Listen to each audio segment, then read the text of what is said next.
Hi, I'm Carmina. And I'm Marvi. And we're two medical students here at the first ever EACH Conference 2025, which has been greatly supported by the Coptic Medical Society. And so for that, we have a special guest and the president, Uncle Nabil.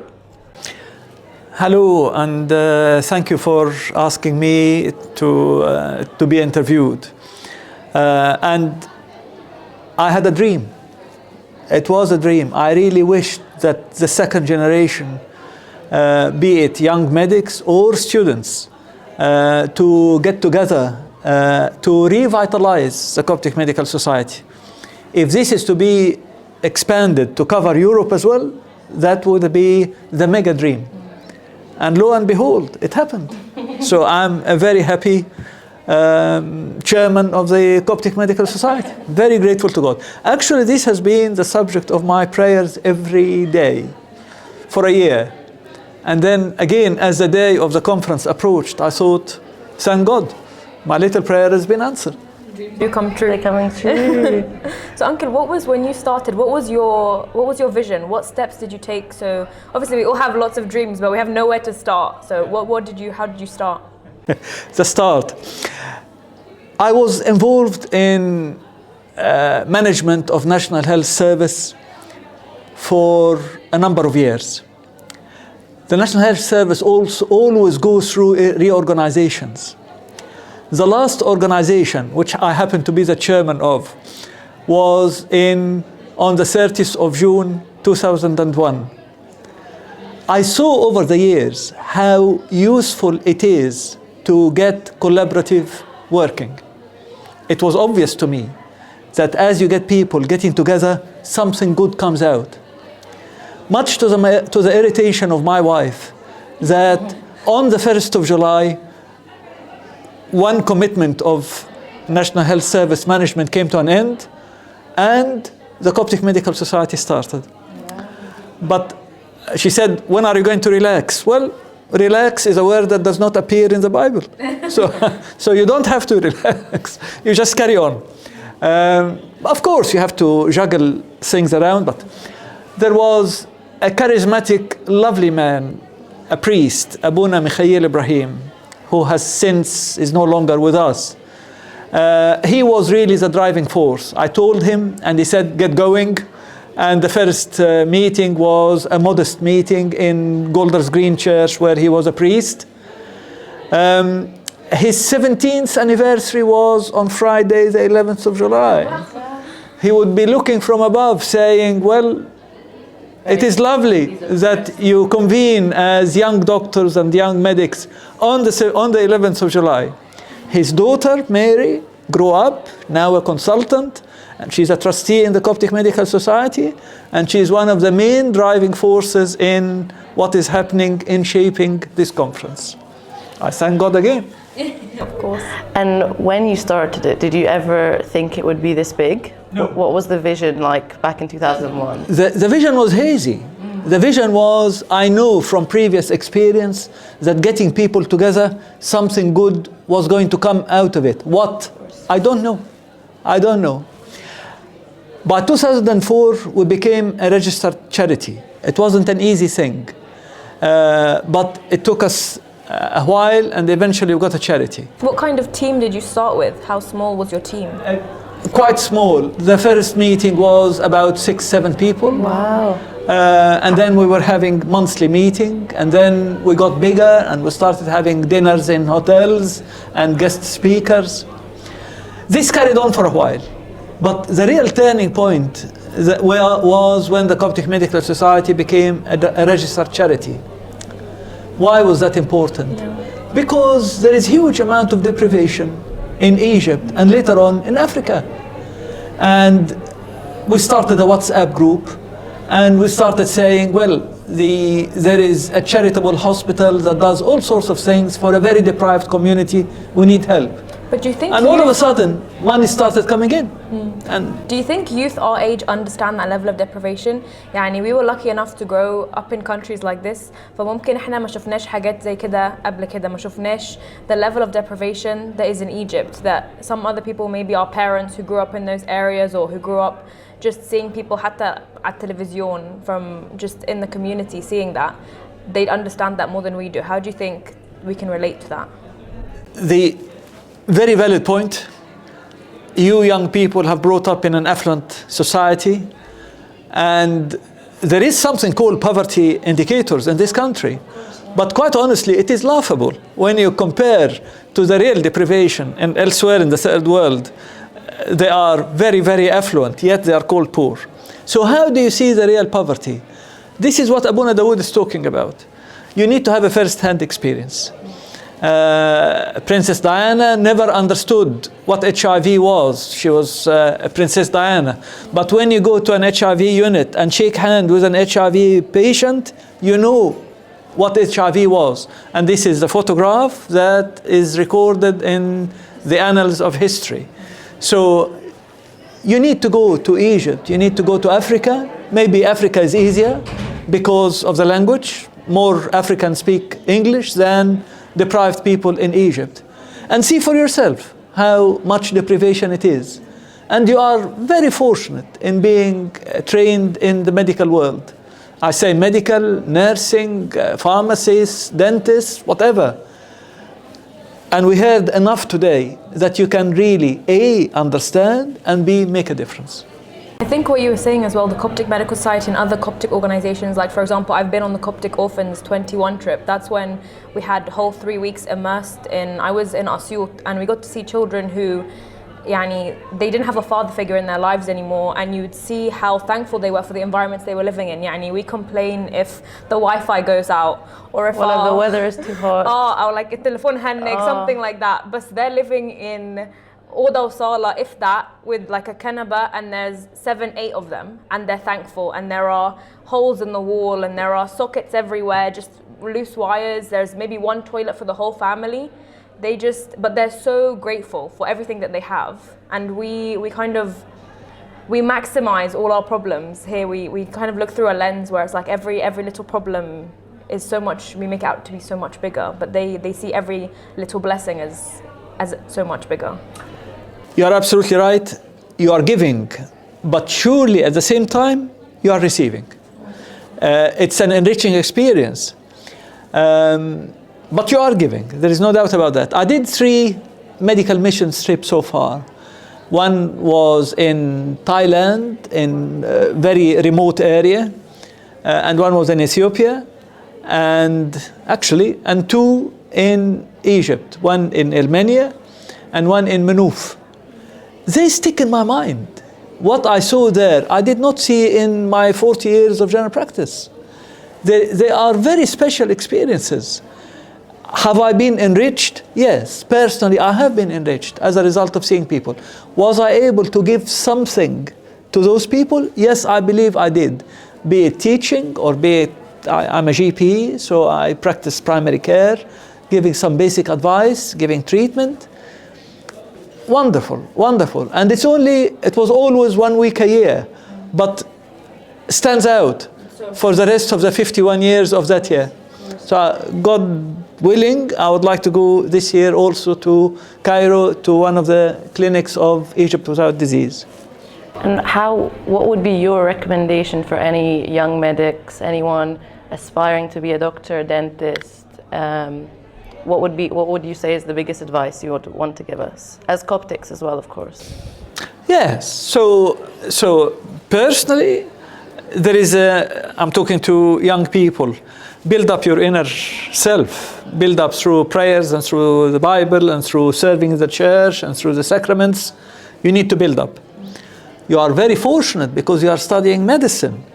So it will be time to give. Go and what's the first thing when there is a natural disaster of some sort? The officials go to see for themselves. Go and see for yourselves. And then work out your own plan. Thank God you are no longer the pioneers that you're going to go and see a tribe who never seen a European. I see you as European. This is a 19th century story. Now there are Coptic hospitals. We heard that there are 10 resident doctors and Coptic doctors in 10 different countries. There are Coptic hospitals. There is a setup.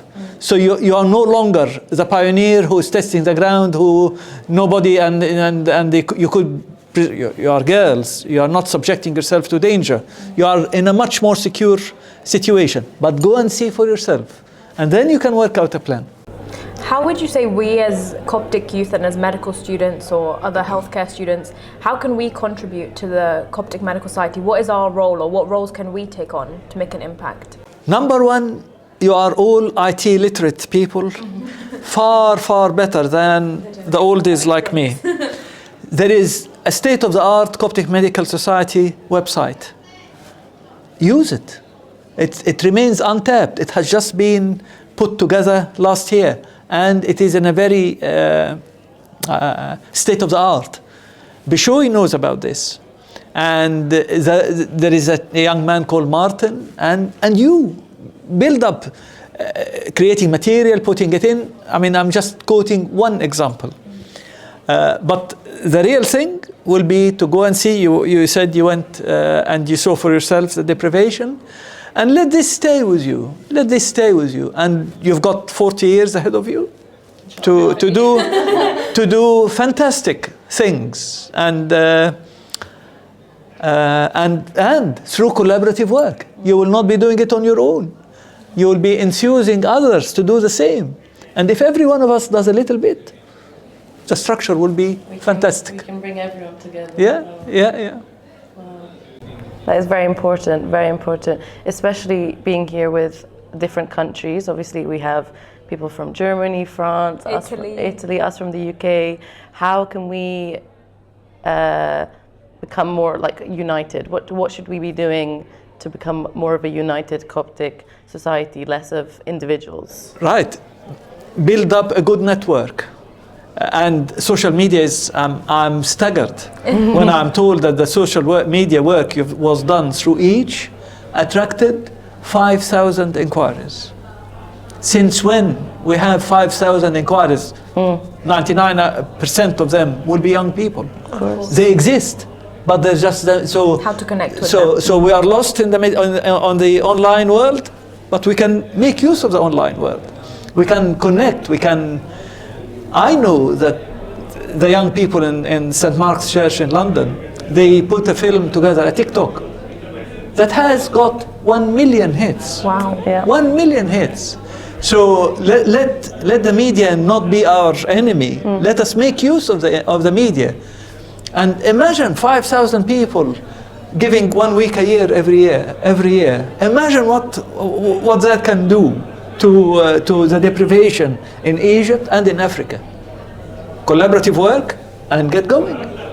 Wonderful. Yeah. How do you think the Coptic Medical Society centers us in our Coptic identity? Like, for example, we're all here from different countries. Yes, we know a bit of English, we know a bit of Arabic, but we're all, the Coptic, heritage in us is what connects us all. We all share that. It's something that we feel connected even though we're all over the world. We've never met these people before, but you feel some sort of connection. So how do you think the Coptic Medical Society kind of links our heritage to the work that we do? So we are disparate. Somebody in Cardiff and somebody in Newcastle and somebody in Hungary, and he speaks Hungarian. I speak to the patients in Hungary. So we are disparate. Let us connect. Use the website. Put profiles. Talk about yourself so people can get to know each other. Collaborate, and when you collaborate, somebody will come up with ideas that nobody has ever thought of, and then we make a move. So using the media as a good platform will be very effective, and you start working a work plan, a management plan. Being medics, a management plan. How are we going to organize ourselves to look for the desperate world who is looking for help? Doable. Of course. Definitely. Abuna Dawood told us this today. Yeah. And if they can do it in Egypt, we can do it from the 100%, much better equipped UK. Much better. 100%. Yeah. And so with all of these tools, with social media, with the power of the internet and connecting us all, what do you see for the future for the Coptic Medical Society? What do you see as in 20 years from now that you didn't see back in 2001? Like, where do you see it going? How big? Do you have an end goal? Is there an end goal, or is it just we're going to keep Wallah, building? yani, just keep on building. Right. They are doing a lot of infrastructure work in Egypt and in Africa. But all these clinics, I've just been talking to an ophthalmologist who goes to the south of Egypt and does eye clinics and train. But he's one. Imagine that there are, at the moment, 13 polyclinics already up and running and 13 other polyclinics under construction. Multiply this by 52 weeks of the year and get one specialist in every specialty for 1 week. Massive plan, massive plan. You will be mobilizing hundreds of people and you will be reviving communities. Now, I went to the depths of Menia 2 years ago. I made friends. And they liked that doctor who came from London. And I get a little message over Christmas and then the girl who was running the clinic, she was getting married. Of course, she virtually invited me. And of course, I have the wedding photographs. And she tells me about her mom, who is a lovely woman who pray and intercede for the whole world. And there is some connection. You made a connection far past the medical side. So this 1 week a year is, believe me, is not going to be 1 week a year. That will be a linkage with the community. Good for you and good for the community. But also, like you're saying, if that one ophthalmologist has that passion to do that, Akid, there are 10, 15 other ophthalmologists who have that same passion. Yeah. We just haven't connected with them yet. That we're all over the internet, بس like مش لاقيين نلاقي بعض أو مش قادرين نلاقي بعض. Again, he was telling me, for young ophthalmologists in Egypt, they have to pay £1,000 a month to get training. He is saying, I am a Newcastle ophthalmologist. I'm coming to you to train you for free. And after a week I'm spending with you, they started communicating. Here is a difficult case. So the dialogue doesn't stop. They talk about cases, so continued education. My friend Farid is doing the same thing in Armenia. So it is not just in and out and seeing X number of patients. You build up a relationship. And what a privilege. What a privilege. It's our own version of LinkedIn. Yeah. And what we heard today is that you are really talking medicine, and you are talking Christianity. Of course. And I liked very much what Abuna said when they get baptized, but you will be talking to Christians anyway. But in Africa, they go and thank the doctor first before they thank the priest. Yeah, because yes, you helped me. And I'm grateful to that. And through your medicine, I got to know the Lord. So it is a combined mission of medicine and spirituality. Have you found that doing these missions as a doctor, as a medic, the evangelism with the medicine, you found that balance through your work? Yes. Yeah. Yes. So in a predominantly Christian environment, which I was in Armenia, I learned hugely from them. And then I went to Manouf. 90% of the patients who I went to see, who saw me, were Muslims. And it was a Christian hospital. Utmost respect from the patients who come to the hospital. The woman came completely veiled, only showing her eyes. I said to her, what do you do? She said, I teach Quran. Why is she coming to a Christian hospital? Because she trusts the medics there, and she trusts my medicine. That's why she came to see me. So what are you doing? You are having a good effect on the environment. Surely this woman will say, well, I met a good doctor and they are good. And when you go to the Christian hospital, there is St. John's Gospel and St. Luke's Gospel. And they know they are coming to a Christian hospital, but they trust the hospital and they come. So you are doing work much wider than your small Christian community, much wider.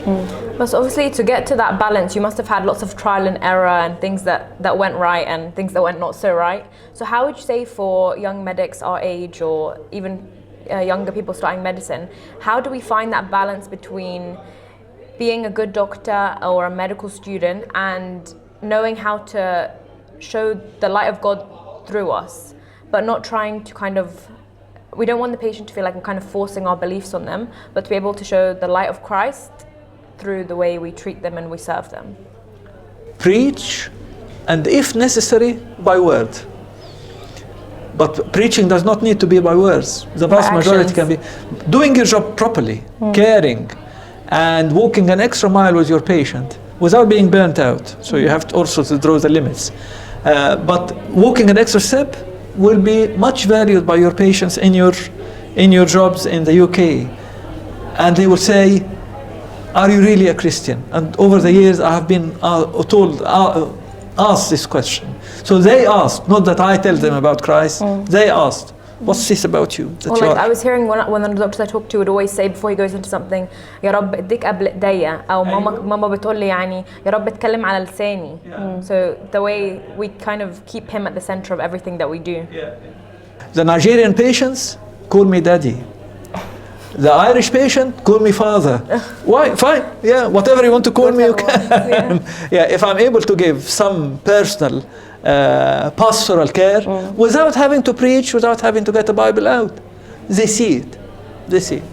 I feel like when we put God at the center of it, it's obvious. It's obvious. It can't be missed from a patient, from friends, colleagues.